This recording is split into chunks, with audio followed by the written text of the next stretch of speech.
What's up? Welcome to Tales to Morrow. I am Morrow, your storyteller for today, and with me have some more RPG horror stories. I gotta give y'all a quick update because it's also pretty exciting for me. So Mary's dog recently had a bunch of puppies, and while the whole situation was stressful and I let Mary cover that whole thing, there are 3 puppies now that are part of Mary's family. But because of that and a lot of other complications, basically Mary's gonna be on puppy duty for, I gotta be honest, I have no idea. So if you don't see Mary in videos for a bit, it's probably because she's on puppy duty. But because she does watch the videos and sees the comments, if you want to wish her any good luck for puppy duty and being a, as I called her, a puppy warden, feel free to leave that down in the comments below. And I'll make sure to let her know to read some of the comments with y'all cheering her on, because from what I understand, it is exhausting work. Anyway, let's get some RPG horror stories for today. I had to DMPC to save the game. I was running a paid game online. The theme was finding artifacts for a wizard that wanted to start an interplanar magic museum, and all the items were things from real-world myths and fairy tales, Nemean lion claws, Aladdin's ring, etc. One player made a rogue named Shadow Killer, god so edgy, that frequently talked under his breath about the others and called their characters imbeciles. It was irritating to say at least, and I talked to him out of game about that. It got worse. One quest that went on to Ireland to find Leprechaun's Gold, based on the story of Teague O'Keen and the corpse. It's the final battle of the chapter. The party faced off against a troll that was living in a cave that the party had to bury the very talkative skeletons inside. And as soon as the initiative was rolled and his turn came up, Shadow Killer ran away. He ran away, and suddenly this very hard encounter was nearly impossible. So I had the Leprechaun NPC and then made a deal with before miraculously appear, cast a bunch of spells, and save the day. Shadow Killer's player was not invited to the next chapter of the game. Now, I understand people are a little bit wary when it comes to DMs using DMPCs, but this, as long as it didn't make the fight trivial, was probably the most elegant way I've ever seen a DM use a DMPC to try to save the end of the campaign. Also, Shadow Killer calling people imbeciles. You know what's the most imbecile thing to do? Abandoning the party and running away like a total coward. Sounds like somebody that isn't a fun person to play with. If you under your breath just call people imbeciles. Like, I get it, Morrow is not exactly the most welcoming person around, and he's a little bit bitter, a little bit more of like he has a resting bitch face all the time. It just seems a little more grouchy, but he would never just be like, oh, you imbeciles. He's more of an imbecile himself, but like at the end of the day, just don't be a dickhead to your party. Simple as that. In character roleplay and stuff, I think it's no problem, but to be a complete and utter dickhead for the sake of being a dickhead, just kind of, I think there was not much loss there with getting rid of Shadow Killer. Let's go ahead and get to the next story for today. The guy who thinks that everything sucks. I was hosting for a group of strangers, and they were in the process of creating their characters. One guy decided to be a cultist, since the only means of gaining magic in this world is to sell your soul to a higher being and gain their favor and affinity through your actions. In exchange, they reward you with power. The cult that he was born into was decided randomly through means of the dice. His first patron, the Void Core, its aspects of dominion are void, madness, nothingness, sacrifices. It gives you the power to delete things on a fundamental level and bring forth the unknowable force of the void. GM, this sucks. Void is useless. What? Okay. Allow you to reroll then. Best for you to have fun. His second patron, the Warden. Its aspect of dominion are time, space, laws, and physics. It's a being of pure order that upholds the natural laws of the universe and does not take kindly to things that attempt to warp them. It gives you the power of space-time manipulation, but punishes you severely if you use them to cause chaos. What's space? You know, like matter? Fabric of reality? Space is weak! The Warden sucks! What? I suggest that he picks some other origin instead. He agrees and decides to be born as an engineer. So what does this do? Well, you can make contraptions and invent things. Get creative.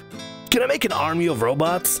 Yes, but you will need a lot of material and resource for that. You need to obtain unique upgrades for the robots too. GM, why do you want me to fail? Other players were complaining that he is too whiny and is asking too many questions instead of just playing the game.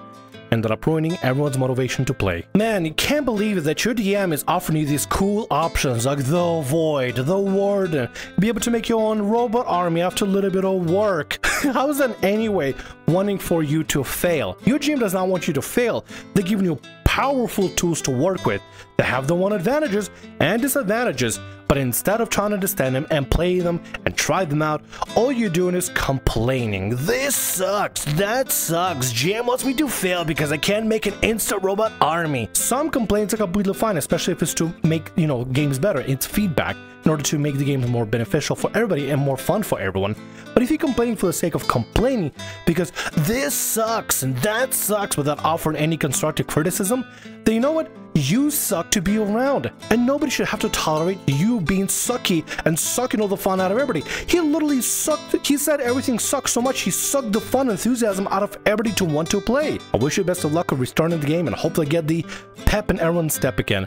And avoid players that just think everything sucks. Just completely. Just next time somebody just starts complaining for the sake of complaining because this sucks and that sucks and no feedback is provided, then don't have them in the game. Simple as that. That's why you need to remove problem players if they're going to be just a problem. If they're offering criticism that could be used in order to make things fun, that's one thing. But this guy's being negative Nancy for the sake of being a negative Nancy. The horror story that never was, or how I dodged that guy's horrible encounter design. TLDR, that guy complains that no one wants to play in his game that requires you to make a min-max build at level 1, then fighting encounters that will make Tomb of Horrors look balanced. Does anyone have stories of games they almost joined until they saw the biggest red flags and noped out of there? For me, it was my college dorm. There was this guy who was a stereotypical that guy. Never showered, never washed his hands. The RA has to force him to throw away his trash, etc. Dude, you can't even wash your hands? You do everything with your hands. Why do you not wash them? It's disgusting. When I'm wearing my VR stuff, I always constantly have to wash my hands because I have VR controllers on and like they get dirty. It's dirty to use a VR all the time. You gotta keep yourself clean at least a little bit. I was hanging out with friends in a common area talking about D&D, and he came over and started talking about how he loves D&D. Had a super epic campaign he's been building for like 5 years, but he can't find people to play. My friends and I tried to have some sympathy and thought maybe we shouldn't judge a book by its cover and listen to his pitch. It was bad.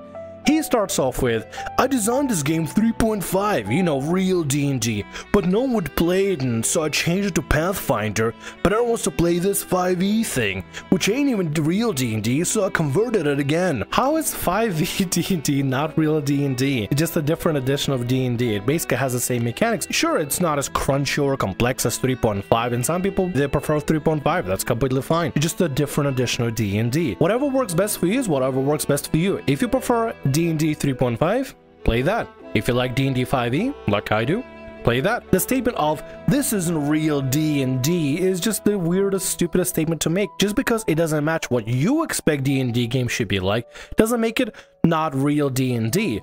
It's just different D&D game basically that somebody else is playing. But if people are enjoying playing a specific game, whether it be 5e, 3.5e, maybe not even D&D, maybe it's just Pathfinder or Pathfinder 2e, maybe they just want to play TTRPG around the table with the DM and the people they're playing at with the system they're comfortable with. We all just like to play TTRPGs, and whatever game you're playing in your home game is just your home game. There's no such thing as real D&D. The real D&D is what's happening at your table right in this current moment with the people that you're playing with.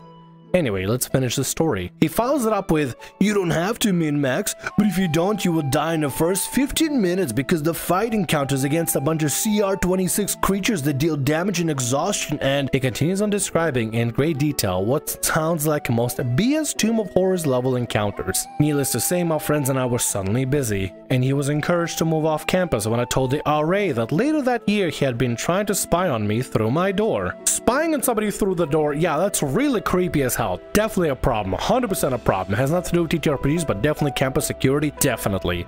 His game, however, I mean, if he really wants to play that, maybe he'll eventually find some crazy people that really want to play his real D&D or some nonsense like that. But like, yeah, I don't know. I think most people just want to start off decent and then eventually work their way up to CR26 instead of just jumping in min-max at level 1. Let's get to the next story for today.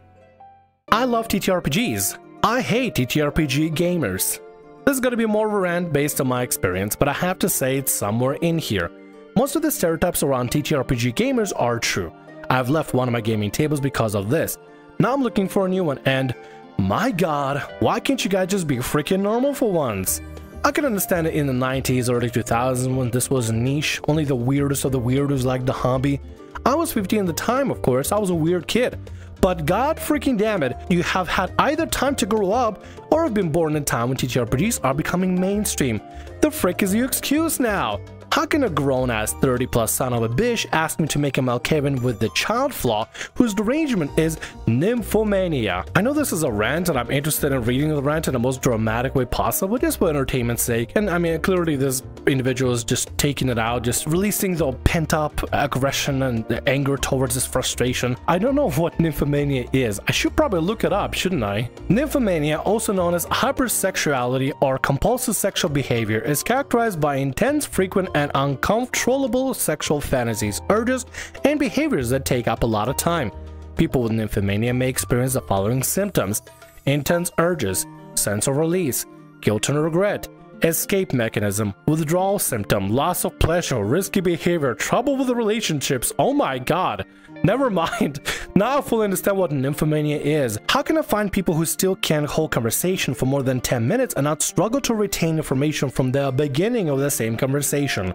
How come when I come to a new table, I have to struggle for people to look me in the eye and say, hey, welcome to our table. Do you guys really think it's better to huddle over each other, hunting and looking at your character sheets and just mumbling a hey towards my general direction? Do you think it's welcoming to play in an L5R as a new player who doesn't know the setting and give me the side eye because my character is dishonorable? Do you think it's freaking normal that I always have to be the one ordering the pizza because you can't talk to the cashier girl? Do you think I will think highly of you if, when your flatmate passes by the kitchen, you come closer and say, you see that piece of ass? I have to have that. No, you haven't, Steve. No, you freaking haven't. Because she is looking at us like we are a couple of freaking creeps, probably because you are a freaking creep, and she has assumed rightly that I am by association. I love how personal it is. No, you haven't, Steve.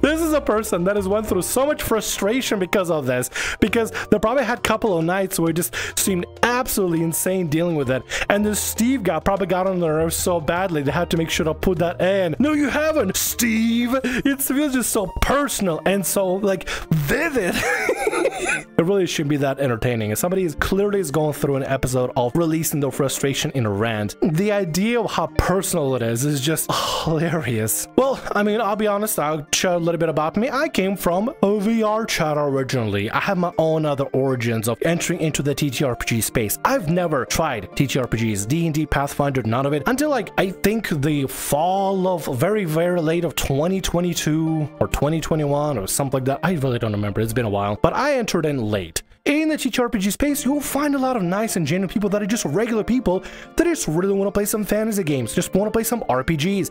They love RPGs, love the concept of RPGs, whether it's a video game or like tabletop, they just love RPGs. You just unfortunately end up running into a group of really awkward outcasts. And I'm sorry you had that, but don't fret, because there are people out there that are just regular ass people that just want to play some TTRPGs, and I'm sure you can find them. Probably online, maybe not locally, maybe locally it's a little bit more slim pickings, but don't give up. You can eventually find a group that fits you really well, and you don't have to deal with the weird awkwardness of people. You just end up running into some really awkward people that just not well adjusted or something. I'm not fully sure. They maybe have their own issues. I would say if you don't want to associate with them, don't associate with them. Don't play with them. Play with a different group.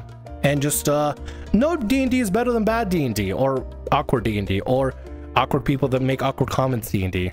You know what I mean. And with that, that's going to be all our stories for today. I want to thank you very much for watching, and thanks so much for being here. If you like what I do, consider subscribing to the channel and leaving a like. Also, if the RPG Horror Stories ever goes down, or if you want to submit your own personalized horror story, email is down in the description below. I'll see you again in more Tales tomorrow. Bye-bye.